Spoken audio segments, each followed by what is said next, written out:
let the other driver win. So alam ko na mahirap, kahit sa akin, sa sarili ko, alam ko na mahirap na hayaan natin na manalo yung isa. Kahit technically, siya naman yung may kasalanan. Pero may mga pagkakataon po sa buhay natin na kailangan hayaan natin manalo yung isang kampo para lamang ma-save yung ating sarili at ating pamilya sa potential danger.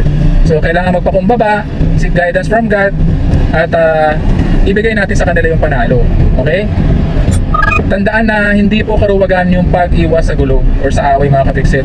Actually, yun nga po yung nangangailangan ng sobrang tapang, na maging matapang ka para umiwas sa gulo. Maging matapang ka para humingi ng pasensya. Okay, mga ka-fixit? Yan. So sumunod, calm yourself. Pakalmahin mo yung sarili mo. Huminga ka ng malalim, inhale, exhale, upang kumalma yung sarili. At magdasal ka din. Malaking tulong din yung pagdadasal, no? Para kumalma yung iyong sarili sa ganung pagkakataon, mga ka-fixit. Okay?